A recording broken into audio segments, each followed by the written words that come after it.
Hello everyone, and welcome to the Pasta Creepster YouTube channel. I'm still trying to figure things out and haven't gotten all of the kinks out just yet. But feel free to leave any feedback and stay tuned for more. Now let's get into the story. Please respond. By Simon. To be honest, I have no idea why I am even writing this or who I am writing it for. Maybe no one, maybe myself, maybe the empty air around me. The dust floating in the sunlight like tiny ghosts. I keep asking myself why I bother, but the truth is simple. I need someone, anyone, to hear me. If you are reading this, then please respond to it. I've been alone for far too long now, and have no idea what to do. My name is Ralph, and I lived in the middle of bumfuck nowhere, on the outskirts of a small middle America town you wouldn't be able to point out on a map even if you lived 2 towns over. We aren't known for anything and nothing happens here. It's a quiet place with nothing to do but make your own fun. Not that I ever really did. I didn't do much with my life. I have no education, no job, no friends, nobody in my life as it were. I was a total nobody. Someone you'd see at random and never think of again. I lived in a rundown trailer I inherited from my uncle after he passed away. I'm not even sure the land it sits on is legally mine. The place always smelled faintly of dust, old carpet, and the stale remains of cheap beer. It wasn't much, but it was familiar. Most days I didn't do anything worth remembering. I'd wake up too late, scroll through YouTube, eat cereal straight from the box, and wander around town just to feel like I existed. I watched people talk, laugh, argue, live all from a distance, like I was behind glass. Nothing strange happened. No weird lights in the sky, no sirens, no warnings, no gut feeling telling me the world was about to snap in half. Just life, quiet, boring life. Then it was that morning everything changed. I woke up groggy, rubbed my eyes, and shuffled to the fridge for milk and cereal. I sat down on the couch, bowl in hand, and turned on the TV to watch the afternoon news. There was nothing, and I mean nothing, not even static. No sound, no picture, just my own reflection staring back at me from the dark screen. I flipped through the channels, one after another, faster and faster, until I was practically stabbing the remote. Every channel was the same, empty, silent, dead. I remember sitting there, cereal getting soggy, heart beating a little too fast. But I shrugged it off. Maybe the cable box died. Maybe the network was down. Maybe it was just one of those random outages that happen in small towns, where nobody cares enough to fix anything quickly. I ate. I got dressed. And then I decided to go into town, not because I needed anything, but because the loneliness gnawed at me in ways hunger never could. The moment I stepped outside, something felt wrong. The air was too still. The wind, usually whispering through the trees, was silent. The world felt paused, like someone had hit a cosmic freeze-frame button. I got into my old Toyota, the clunker I got for my 16th birthday, and started driving. The engine rattled like it always did, comforting in its own pathetic way. Then I saw the first cars.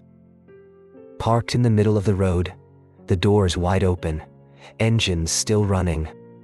Then another, and another. By the time I reached town, it looked like a scene from a movie.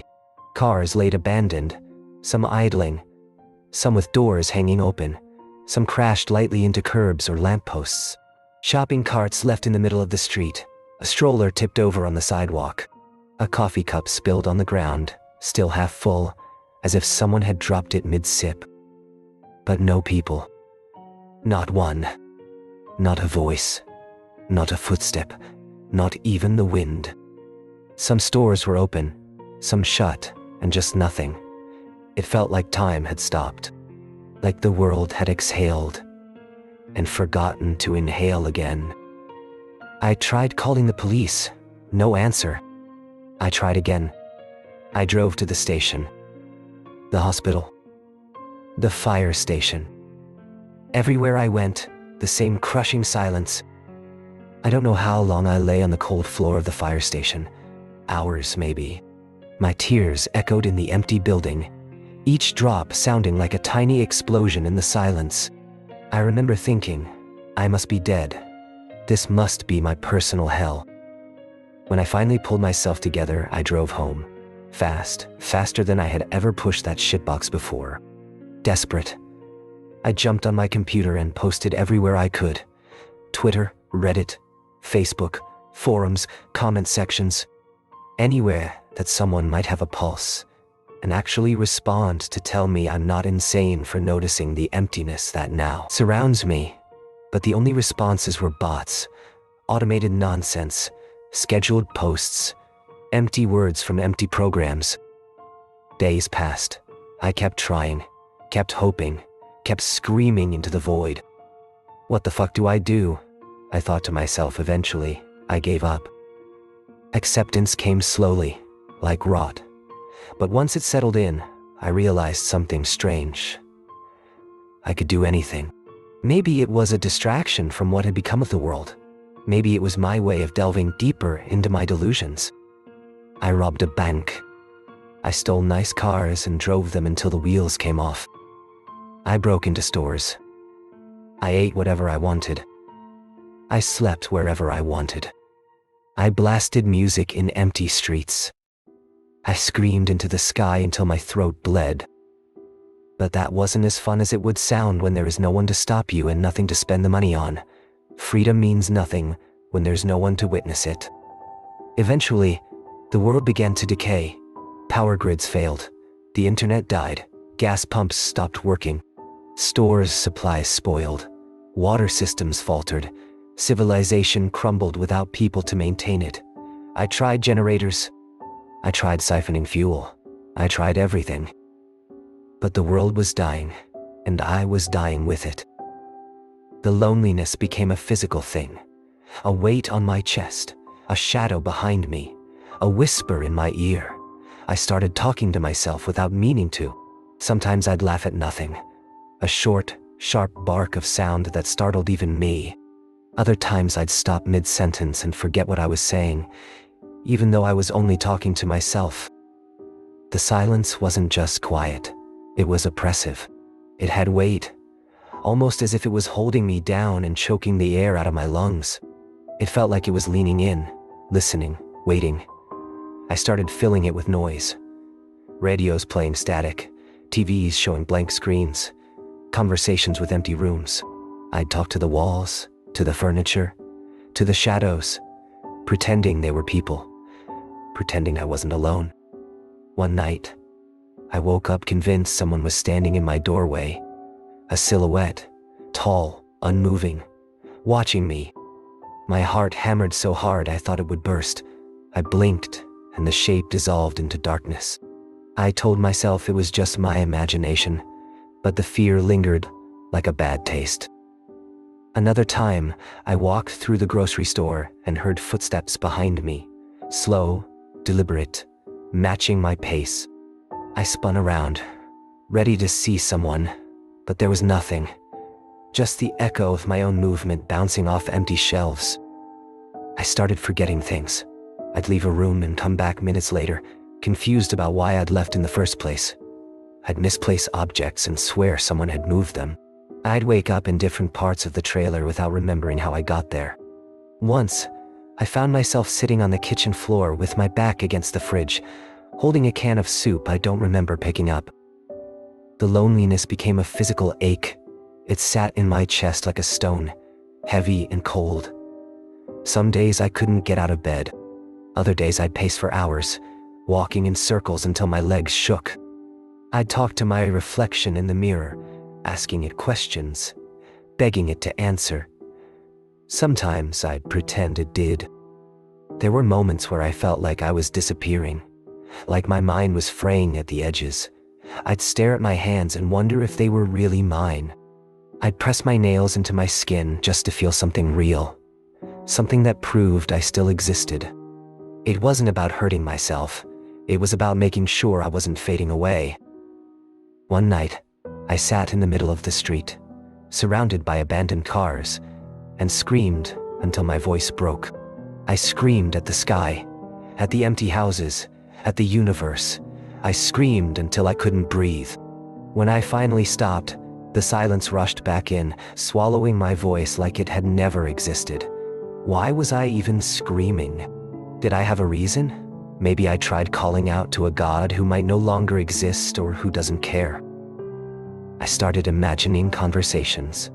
I'd walk through town and pretend people were still there. I'd say, "Excuse me," when I passed empty spaces. I'd nod at shadows like they were neighbors. I'd whisper, "Good morning," to no one. It made me feel less alone, even if it was a lie. Sometimes I'd hear faint noises, a door creaking, a distant cough, a soft laugh, and I'd freeze. My heart would be racing, hoping it was real. Although it never was. My mind was filling the void with ghosts, visions, empty promises of seeing the one thing I needed. The worst moment came when I found myself talking to someone who wasn't there.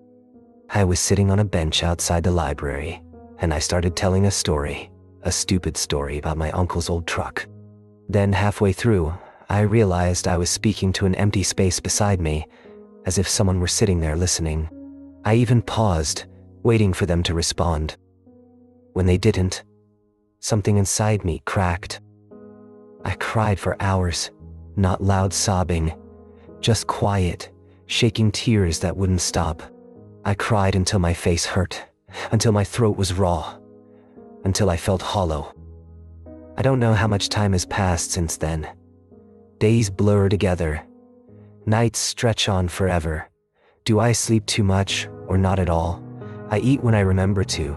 I talk to myself constantly now, not because I want to, but because the silence feels like it's trying to swallow me whole. Maybe I'm going insane. I don't know. I don't care. With no one here, what does it really matter? Who would miss me? What bad could I do with ending it? Some say you die twice. Once when you physically pass away, then another when you are forgotten. This time, I was forgotten before my death. Maybe this is the reason why I am reaching out one more time. To give it a final try, to have my story written somewhere if people still exist or come back at some point. And now I'm here, in a random library in a town called Poyen.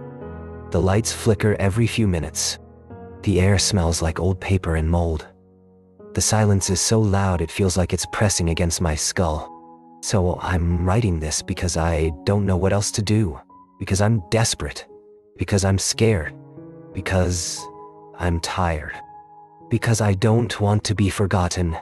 Please, please, please respond whoever you are and wherever you are. I am desperate. If no one responds, if no one is left, if this reaches no one, I fear this will be the end of the road for me. Every star burns out eventually. I might be the last star in the night sky.